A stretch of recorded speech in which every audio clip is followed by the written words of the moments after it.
आज हमेशा की तरह पीएमएलएन और पीपल्स पार्टी दुम दबाकर भागे हुए हैं और बाकायदा तौर के ऊपर आज तो ये कह गए हैं इस बात के ऊपर कि हमारा जो रिकॉर्ड स्क्रूटनी कमेटी ने बैंकों का मंगवाया है वो रिकॉर्ड जो है वो आप दरख्वास्त गुजार को यानी कि फ़ारूक हबीब को वो और उनके वकील को वो रिकॉर्ड जो है वो ना दिखाएं तो इनको किस बात का डर है।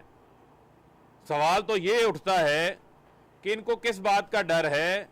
मामला जो हकीकत है वो ये है कि इन्होंने इस इलेक्शन कमीशन में सिर्फ अपना एक अकाउंट जो है वो दिखाया हुआ है और इनके जो बैंकों से रिकॉर्ड आया है उस रिकॉर्ड के अंदर इनके कई अकाउंट्स निकल आए हैं जो इनके जमा कराए गए रिकॉर्ड के साथ एक बहुत बड़ी उसमें हमें तजाद नज़र आते हैं, डिस्क्रिपेंसीज जो हैं वो नज़र आती हैं।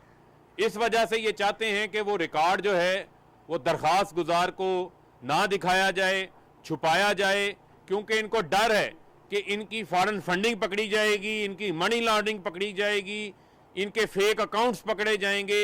ये इस चीज़ का इनको डर है।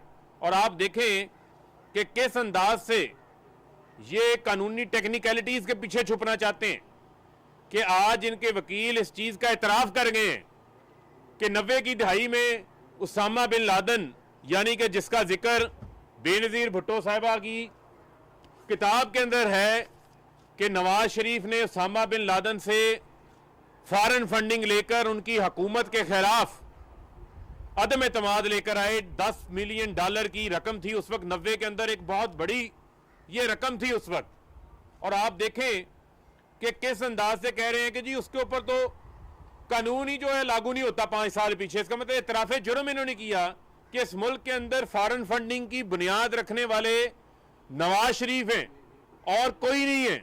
लिहाजा ये किस मुंह से जो है वो फॉरेन फंडिंग की जो है वो बात करते हैं। और आप अंदाज़ा करें इस चीज़ का कि इनके ऊपर एक और तलवार लटकना शुरू हो गई है।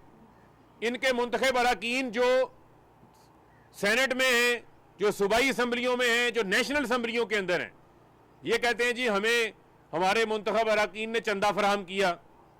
अब अगर उनके मुंतखब अरकान ने वो चंदा अपनी वेल्थ स्टेटमेंट्स के अंदर शो नहीं किया, जो एफबीआर को वो रिटर्न्स जमा करवाते हैं उसके अंदर अगर वो पैसे उन्होंने नहीं दिखाए तो उनके ऊपर भी कंसीलमेंट का केस बनेगा।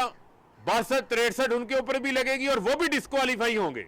पीएमएलएन यानी कि मरियम सफदर की ये नाकाम हिकमत अमली अपने तमाम अरकान पार्लियामेंट के ऊपर जो है वो अब एक डिस्क्वालिफिकेशन की तलवार भी लटका रही है, क्योंकि रिकॉर्ड जो है यहां पर जमा नहीं करवा रहे और इनकी वेल्थ स्टेटमेंट्स का रिकॉर्ड भी जो है वो चेक होने जा रहा है। और आप देखें कि किस अंदाज से इनका तरीका वारदात क्या रहा है, क्यों ये फॉरेन फंडिंग की तफसीलात जो है वो यहां पर जमा नहीं करवा रहे। उसकी वजह यह है कि सवाए पीटीआई के इस मुल्क में इमरान खान के किसी ने पॉलिटिकल फंड रेजिंग नहीं की। बैरून मुल्क ओवरसीज पाकिस्तानी जो 22 मिलियन डॉलर सालाना पाकिस्तान को भेजते हैं, उन्होंने पीटीआई को किसी ने $10 दिए, किसी ने $15 दिए। एक पॉलिटिकल फंड रेजिंग हमने की। इनका तरीका वारदात क्या है वो भी आपको बता दूं कि जब ज़ियाउल हक की गोद में नवाज शरीफ ने सियासत शुरू की, 85 के इलेक्शन के अंदर पैसा चला, करप्शन की बुनियाद रखी गई। नवाज शरीफ ने इस मुल्क के अंदर किस अंदाज से कब्जा माफियाज को परवान चढ़ाया। और आप देखें कि ये तो अपने 100 लोगों के फंड की तफसीलात नहीं बता सकते। हमने 40,000 डोनर्स का रिकॉर्ड दिया है, क्योंकि इनको पार्टी फंड कहां से आता था, ठेकेदारों से, कब्जा माफियों से, किकबैक्स के जरिए, वहां से ये पार्टी फंड लेते थे। इस वजह से ये ना उनकी शनाख्त दे पा रहे हैं, ना उनकी ये तफसीलात दे पा रहे हैं, जिसका क्लासिकल केस लाहौर का कब्जा माफिया जो खोखर ग्रुप है, देखें जिनकी सरपरस्ती मरियम सफदर खुद कर रही है, साथ प्रेस कॉन्फ्रेंस खड़े होके, जो रायवंड के एटीएम है, इस किस्म के बेशुमार एटीएम्स आपने देखी, उनकी तफसीलात सामने आई, ये वहां से फंड रेजिंग करते थे। इसी तरीके से इन्होंने उसामा बिन लादेन से फंड्स लिए, गैर मुल्कों से इन्होंने फंड्स लिए। आज ये भागने की तैयारी में इनको हम भागने नहीं देंगे। आज मैं आपके लिए ये नो हायर ऑनर कोंडालीजा राइस की ये किताब है जो कि साबका वजीर खारजा अमेरिका की हैं। वो इस किताब में लिखती हैं कि उन्होंने परवेज मुशर्रफ और बीबी शहीद के दरमियान एनआरओ कराने के अंदर किरदार अदा किया। वो एनआरओ जिस एनआरओ का बेनिफिशियरी इस मुल्क का सबसे बड़ा डाकू आसिफ अली जरदारी बना, और कोंडालीजा राइस को उस चीज के ऊपर मुतमिन करने के लिए जिस शख्स ने किरदार अदा किया था उसका नाम था मार्क सीगल।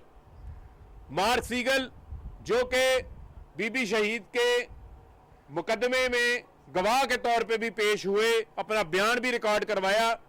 पीपल्स पार्टी ने कौमी खजाने से मार्क सीगल को $60 लाख अदा करवाए। $60 लाख जो एनआरओ की कीमत अदा की। ये वो तमाम चीजें जो रिकॉर्ड का हिस्सा हैं, जिनका जवाब ना पीपल्स पार्टी दे पा रही है ना नून लीग दे पा रही है। और फजलुर रहमान की तो तख्तियां निकल आई हैं, दफातरों की संगे बुनियाद रखने वाली तख्तियों के ऊपर लिखा हुआ है कि इनको फंड लीबिया से आए हैं, इनको फंड इराक से आए हैं। ये तमाम जो चोरों की यूनियन है, ये तमाम के ऊपर जो है वो फॉरेन फंडिंग के केसेस हैं जिसका ये जवाब नहीं दे रहे। और फजलुर रहमान साहब जो पिज्जा खाने की ख्वाहिश रखते थे उनको अपने हलवे का भी हिसाब देना पड़ गया, अपनी चंदे की रसीदों का भी हिसाब देना पड़ गया है। और मैं इनको वादे तौर के ऊपर आज चैलेंज देना चाहता हूं। ये कह के गए ना जी मीडिया के सामने सबूत ले आए, मैं इनको चैलेंज देना चाहता हूं। मैं चैलेंज करता हूं मरियम सफदर को, मैं चैलेंज करता हूं बिलावल को, मैं चैलेंज करता हूं फजलुर रहमान को। आ जाएं, मीडिया के ऊपर बैठ जाएं, मुनाजरा कर लेते हैं। मैं अपने सबूत ले आता हूं, मरियम अपने सबूत ले आए, बिलावल अपने सबूत ले आए, फजलुर रहमान अपने सबूत ले आए। मीडिया के सामने तमाम रिकॉर्ड रख देते हैं, पता चल जाएगा किसने फॉरेन फंडिंग ली है, किसने नहीं ली, किसने मनी लॉन्ड्रिंग की है, किसने जाली अकाउंट्स बनाए हैं। ये तमाम चीजें सामने आ जाएगी। अब मैंने भागने नहीं देना, इस चैलेंज का मैंने जवाब लेना है, मरियम से भी, बिलावल से भी और फजलुर रहमान से भी। अब हम आपको कानून का मजाक नहीं बनाने देंगे, अब हमने आपसे भी जवाब लेना है और आपको मेरे मुनाजरे का चैलेंज कबूल करना होगा। बहुत शुक्रिया।